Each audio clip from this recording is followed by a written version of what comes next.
이 글은 한편 채널의 상상과 해석을 바탕으로 구성한 스토리텔링으로 실제와 다를 수 있으며 오직 김현빈이라는 한 아티스트를 응원하는 마음에서 시작된 이야기임을 먼저 밝히고자 한다. 김용빈 2주 활동 중단. 팬카페 3줄 공지가 드러낸 충격의 진실. 단 3줄이었다. 그런데 그 3줄이 대한민국 트로트판의 공기를 완전히 바꾸어 버렸다. 시간은 어젯밤 11시 47분으로 거슬러 올라간다. 대부분의 사람들은 하루를 정리하며 휴대폰을 내려놓을 시간이었고, 어떤 팬들은 그의 직캠을 다시 돌려보며 미소를 짓고 있었을 그 시각, 김용빈 공식 팬카페 상단의 알림 표시가 조용히 떠올랐다. 새 공지 한 건. 누군가는 습관처럼 눌렀고, 누군가는 가볍게 눌렀다가 그대로 몸을 굳혀버렸다. 아티스트의 갑작스러운 건강 악화로 향후 2주간의 모든 스케줄을 전면 취소한다. 짧은 인사말과 날짜, 그리고 매니지먼트의 이름.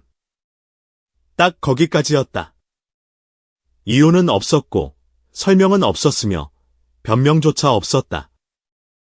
그러나 침묵은 오히려 더 많은 이야기를 만들어냈다.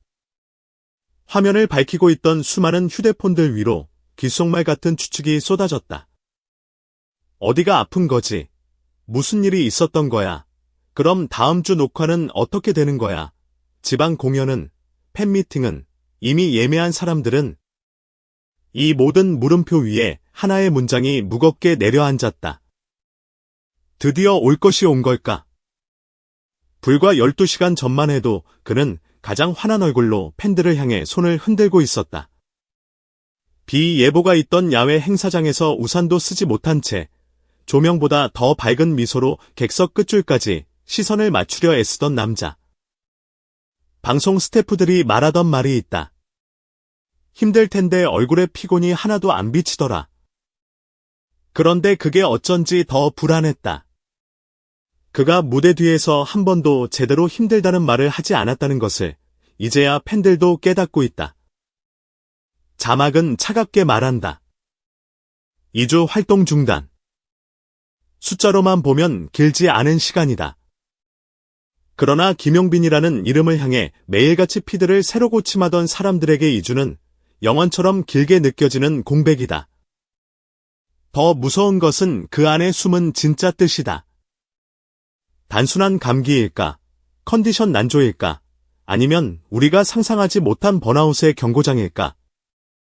카메라는 천천히 어두운 화면을 가른다. 그리고 한 장의 사진 위에서 멈춰선다. 무대 위에서 환하게 웃으며 손을 흔드는 김용빈. 관객석을 바라보는 눈빛에는 장난기와 따뜻함이 동시에 녹아있다.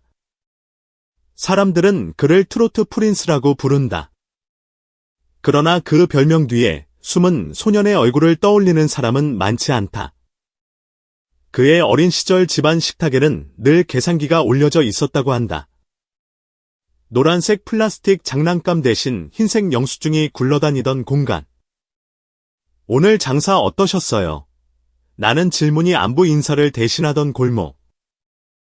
다른 아이들이 학원에서 최신 아이돌 안무를 따라 하던 시간에 그는 부모님의 작은 가게에서 물건을 나르고 상자를 옮겼다. 엄마가 말렸다.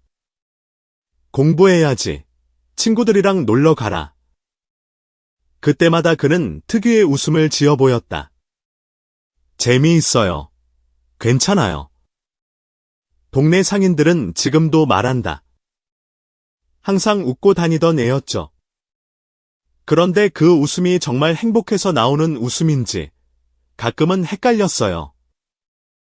어린 나이에 너무 일찍 철이 든 아이, 자신의 감정보다 상황을 먼저 살피는 아이, 그래서 선택한 방패가 바로 웃음이었다. 심리학자들은 이런 유형을 방어 기제라고 부른다. 스스로 무너져 내리기 전에 주변을 먼저 안심시키기 위해, 가족이 버틸 수 있도록 하기 위해, 가장 아픈 순간일수록 가장 밝은 표정을 끌어다 쓰는 사람. 대중은 그 웃음을 매력이라고 불렀다. 하지만 혼자 남은 밤, 그 웃음은 누구보다 무거운 짐이 되어 어깨를 짓눌렀다. 그의 삶에는 늘 노래가 있었다. 하지만 그 노래는 화려한 연습실에서 시작된 것이 아니라 시장 라디오 스피커에서 흘러나온 트로트 선율이었다. 사랑에 울고, 인생에 울고, 내일을 버티자는 가사들이 좁은 골목 어귀에 걸려 있었다. 학원에 다닐 여유도, 레슨을 받으며 꿈을 키울 시간도 없던 소년에게 라디오 속 트로트는 유일한 음악 교과서였다. 많은 사람들은 그가 트로트를 좋아해서 그 길을 택했다고 믿는다. 그러나 어쩌면 그것은 선택이라기보다 각인이었을지도 모른다. 가장 힘들 때마다 등을 토닥여 주었던 멜로디, 부모님의 얼굴에서 잠시 주름을 펴게 만들던 노랫말, 지친 하루 끝 라디오에서 흘러나오던 한 소절. 그 모든 것이 그의 가슴에 새겨지면서 어느새 그의 목소리에는 설명하기 어려운 깊은 한이 배어들었다. 20살이 되던 해, 그는 서울로 떠났다. 누구나 한 번쯤 꿈꾸는 상경. 하지만 그에게 서울은 반짝이는 쇼핑몰과 화려한 네온사인이 아니라 끝없이 이어지는 오디션 대기줄과 쌀쌀한 연습실 바닥의 냉기였다. 수많은 기획사를 찾아가 노래를 불렀지만 돌아오는 대답은 비슷했다. 목소리는 좋은데 요즘 스타일은 아니에요. 너무 정통이에요. 조금 더 가볍고 조금 더 세련된 걸 찾고 있어서요. 한 매니저는 이렇게 말했다고 한다. 문제는 실력이 아니라 당신은 너무 진짜라는 거예요. 화면 속에서 사람들은 현실의 무게보다 잠시 웃을 수 있는 얼굴을 보고 싶어 하는데 당신 목소리에는 삶이 너무 무겁게 묻어 있어요. 듣는 사람 마음이 편안해지기보다 같이 울컥해 버리거든요. 그 말은 칭찬처럼 들리면서도 잔인한 평가였다. 그러나 그는 트로트를 가볍게 바꾸지 못했다. 시장 골목에서 배운 진짜 트로트를 버리고 부모님의 손등 위로 흘러내리던 땀과 함께 베어든 그 가락을 지운다는 건 자신의 과거를 지우겠다는 말과 같았기 때문이다. 대신 그는 오래 버티는 길을 택했다.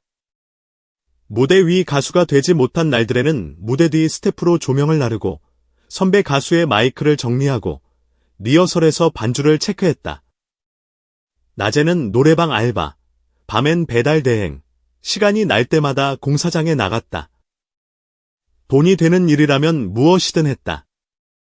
한겨울 얼어붙은 골목에서 배달을 하다 미끄러져 넘어졌던 그날, 무릎에서 피가 줄줄 흘러나오는데도 가장 먼저 든 생각은 이 음식을 어떻게 물어내지였다고 한다.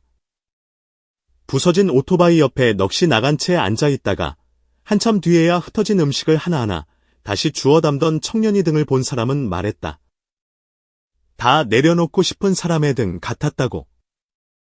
그날 밤, 그는 고향으로 가는 편도 버스표를 예매했다.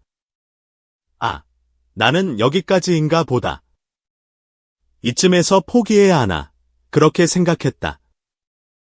그런데 터미널 대합실에 걸린 작은 TV에서 트로트 한 곡이 흘러나왔다.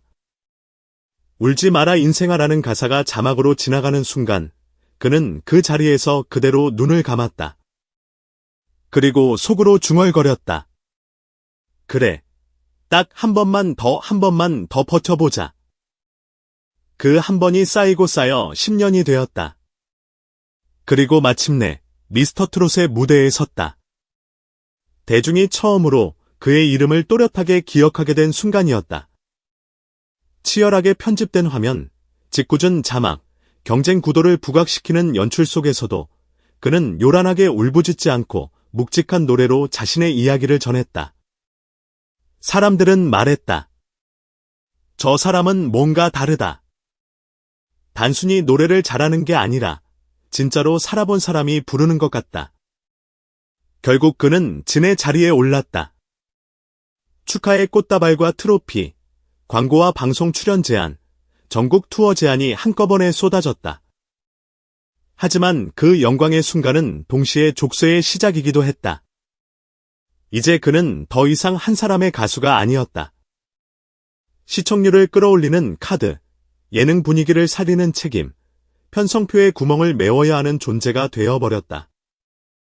사랑의 콜센터, 각종 특집 방송, 지방 소도시 행사, CF 촬영, 팬미팅, 역조공 이벤트까지 그의 스케줄표는 숨을 쉬기조차 어려운 정도로 빽빽해졌다.